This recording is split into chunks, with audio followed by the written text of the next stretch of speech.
இன்றைக்கு கற்கால சின்னங்களாக கண்டறியப்பட்டு அரிட்டாப்பட்டி, கள்ளங்காடு, புலிப்பட்டி பகுதியிலே பிற்கால பாண்டிய கல்வெட்டுகள் கண்டறியப்பட்டு இன்றைக்கு கூராணிப்பட்டி, அரிட்டாப்பட்டி பகுதியிலே முற்கால மற்றும் பிற்கால பாண்டியர் கோயில்கள் கண்டறியப்பட்டு இன்றைக்கு பால்குடி, ஆசிரியம் கல்வெட்டு, வீர சூழமணி, கண்மாய், மணித்தான் கல்வெட்டு கண்டறியப்பட்டிருக்கிறது.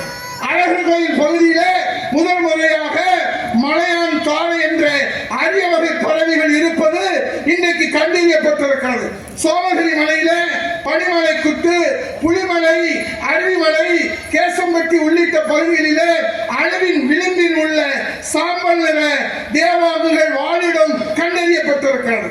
இன்னும் வெளிப்படாத பல்வேறு சிறப்புகள், இன்னும் கண்டறியப்படாத பல்வேறு சிறப்புகள் மேலூர் பகுதியிலே கொண்டிருக்கின்றன. அதை நாம் விரிவாக ஆய்வு செய்ய வேண்டும்.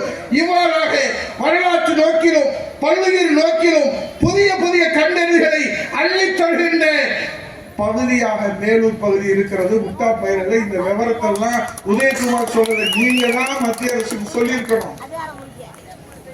நீங்க மத்திய அரசுக்கு இதை சொல்லியிருந்தீங்கன்னா அந்த மத்திய அரசு இப்ப சொல்றாங்க நாங்க பல்லுயிர் பெருக்க பகுதியாக கண்டறிந்தோம், அதனால ரத்து செய்தோம். இதை உதயகுமார் இந்த மேடையிலே சொல்லிக் கொண்டிருக்கிறது என்று சொன்னால் இதை முதலிலே மத்திய அரசுக்கு சொல்ல வேண்டிய தார்மீக பொறுப்பு, தார்மீக கடமை, ஆட்சி அதிகாரம் வைத்திருக்கிற முத்துவேல் கருணாநிதி ஸ்டாலின் மௌனம் காத்ததனுடைய ரகசியத்தை தான் இங்கே தம்பி சத்தியன் உடைத்தெறிந்தார். அவர் இந்த பகுதியை அடமான வைத்து விடலாம், விற்று விடலாம் என்று கணக்கு போட்டார். அந்த கணக்கை பொய் கணக்காக்கி இந்தியாவுக்கு ஒரு மக்கள் போராட்டம் எப்படி நடைபெற வேண்டும், எதிர்கட்சியுடைய ஆதரவோடு எப்படி நடைபெற வேண்டும் என்று இலக்கணத்தை கற்றுத்தந்தவர்கள் மேலும் பகுதியுடைய மண்ணின் மைந்தர்கள், அந்த விவசாயிகள். இனிமேல் போராட்டம் இப்படிதான் நடத்தணும். ஆடி போயிட்டாங்க.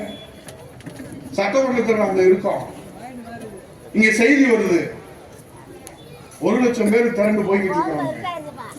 நான் கேட்கிறேன், யோக்கியது இருக்கா முத்துவேல் கருணாநிதி ஸ்டாலின் என்று நான் திமுகவை அதிமுக என்கிற காரணத்தினாலே குற்றம் சொல்லவில்லை. ஒரே ஒரு கேள்வி கேட்கிறேன். நெற்றிக்கண் திறப்பினும் குற்றம் குற்றமே என்று சொன்ன நக்கீரர் பிறந்த இந்த மண்ணிலே, நீதி கேட்ட கண்ணகி, நீதி கேட்ட இந்த மதுரையிலே அந்த 1,00,000 பேர்ல 50,000 பேர் மேல போலீஸ் வழக்கு போட்டாங்க. அந்த போலீஸ கையில வைத்திருக்கிற அமைச்சர் யாரு? செத்து போன கருணாநிதியா இல்ல உங்க தாத்தா முத்துவேலா? உரிமைக்காக போராடுகிற இலக்கணத்தோடு அந்த 1,00,000 பேர் வருகிற போது ஒரு தூசி கூட மற்றவங்களுக்கு இடைஞ்சல் கிடையாது. வாகனங்களுக்கு சேதாரம் இல்லை. அவர்கள் வழியில் நடந்து வருகிற அந்த பகுதிகளிலே மக்கள் ஆர்ப்பரித்து கூடுகிறார்கள். அந்த கடைகளுக்கு சேதாரம் இல்லை. தன்னெழுச்சியாக கடைகளை அடைக்கிறார்கள். அந்த பகுதியிலே இருக்கக்கூடிய யாருக்கும் தொந்தரவில்லை. ஆனால் அந்த 50,000 பேரு அந்த விவசாயிகள் பேரை